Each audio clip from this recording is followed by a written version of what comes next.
We start with a statement about perfect competition. Entry and exit drive economic profit to zero in the long run in perfectly competitive markets. Now, to make any sense of this, we need to have a good understanding of what we mean by economic profit. And the question is, why don't firms exit the market when profit is zero? Firms don't exit the market when economic profit is zero because economic profit is different than accounting profit. Economists and accountants agree that profit is the difference between total revenue and total cost. However, economists and accountants differ in what they want to include in total cost. Accountants omit many implicit costs when they measure total cost, whereas economists include all implicit costs in their concept of profit. Explicit costs are bills the firm must pay, while implicit costs are unbilled opportunity cost. Explicit costs are measured by bills and invoices submitted as parts of contracts between the firm and the owners of inputs used by the firm, and by checks that clear.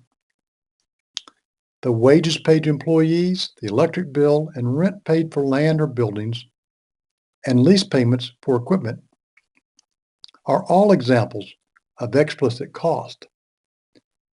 Implicit costs include the owner's foregone wages, interest, and accounting profit that could be earned elsewhere when she provides resources to the firm but does not receive a payment by contract in return.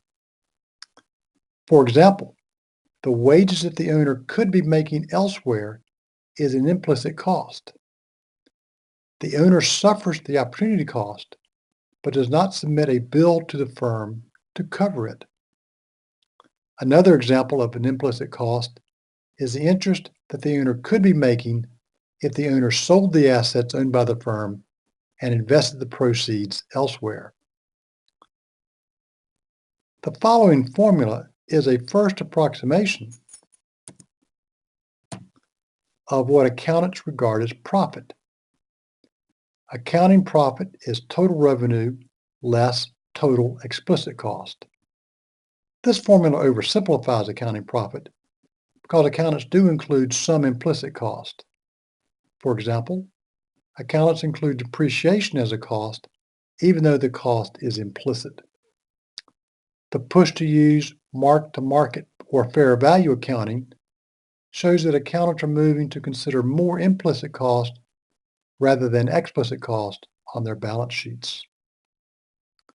On the other hand, when economists think about profit, their formula is economic profit equals total revenue less total explicit cost less total implicit cost. When the book notes or questions say profit without qualifying whether it is accounting or economic, you can safely assume that they mean economic profit. Here are some examples of the difference between accounting profit and economic profit. Suppose an owner borrows $100 and pays $10 per year interest to the bank.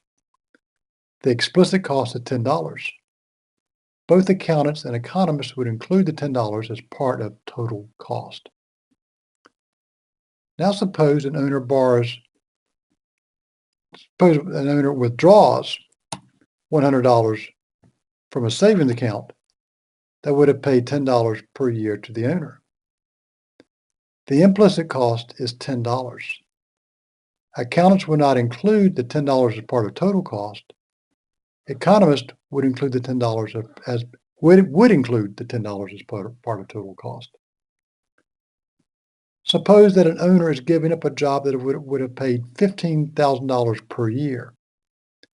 The implicit cost is $15,000. Accountants would not include the $15,000 as part of total cost.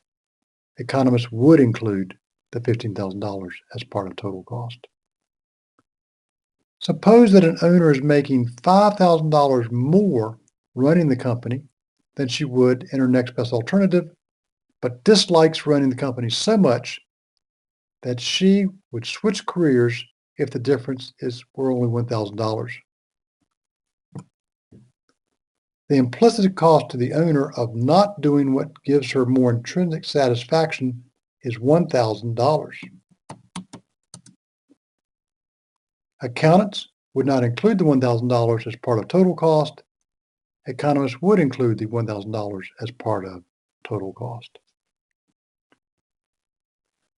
The way economists think about profit means that profit equals zero is a clear benchmark. Zero is a clear benchmark for economic profit because economic total cost includes the return owners forego when they choose to operate the firm.